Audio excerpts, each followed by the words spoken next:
Nearly Running Mr. Russell, the Rogues and Gentlemen series by Emma V Leech. Today, our story begins with a gentleman rather than a rogue.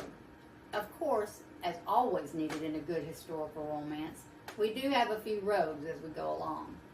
As I hinted in my last Rogues and Gentlemen review, the hero of this one is our darling Mr. Aubrey Russell, as you remember, was a good friend to Celeste.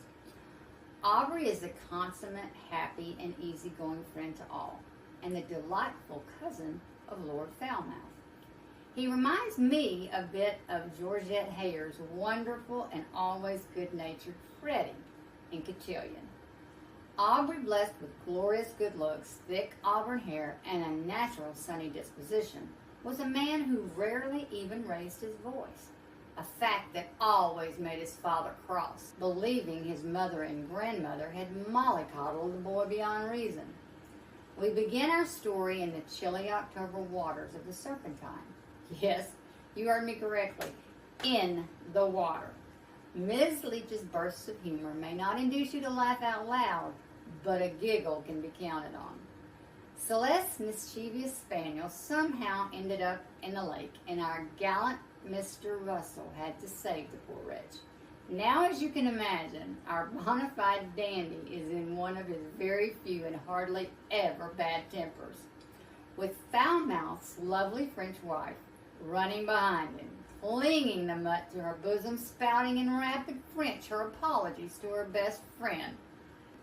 Once dried and warm, with Falmouth's infamous valet salvaging his beloved top boots, his sunny disposition is restored. And on his way home and to a dinner with friends, Miss Leech quickly introduces us to our heroine. Aubrey hears a young woman screaming in distress. Being the gentleman he is, and feeling much like a hero after the rescue of Celeste's spaniel bandit, he rushes to her aid, where he finds a young woman sitting in the middle of the street with bandboxes strewn about her. Immediately captivated by her moss-green eyes, blonde curls, and the slight figure, and her manner, speech, and dress depicting a lady of quality. He is taken aback when she tells him she has been tossed from a hackney and needs to locate and go to 7 Dials.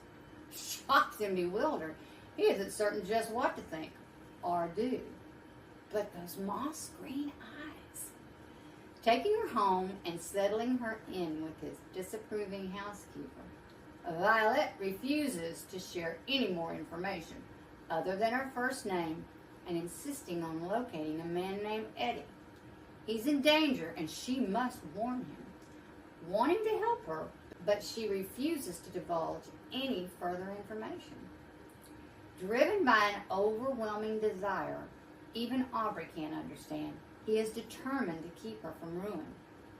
Why he should expend so much effort keeping this woman from ruining herself when she clearly is determined to do so, he can't fathom. But he can't seem to help himself, even when the danger is to his own ruination. One scandal after another befalls our poor Aubrey in his efforts, including a visit to our old friend Dolly the Dasher, who Violet, only having her name, but insists she must speak with. Good Lord, what next? An unchaperoned, unmarried young woman, 7 Dials, unwed mothers, London's most exclusive Cyprian, and a foot chase and fight with a rather large war hero who has lost his memory. What else can happen to our poor Mr. Russell? Funny you should ask. Learning Eddie is none other than the 7th Marquis of Winterbourne, a long-thought dead war hero, and Violet's brother. Even Aubrey understands the beautiful young lady who has stolen his heart is far above his touch. And with his memory returned, her brother has his own ideas about Violet's future, and a mere mister is not among them, not even up for consideration, even if that mere mister single-handedly saved his sister from ruin and helped find her Marquis.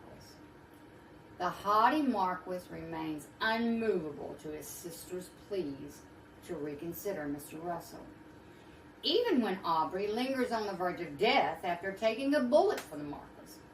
What must a sister do to convince her brother? Assuring him she will not bend to his will, refusing to marry the Duke he's chosen for her.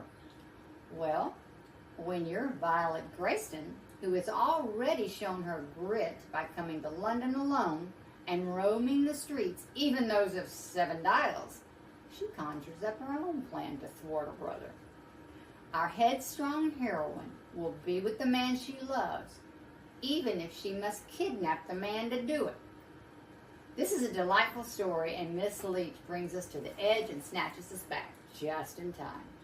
The story I rate as an A+, and the heat level I rated as a 2 could possibly be rated a level 3.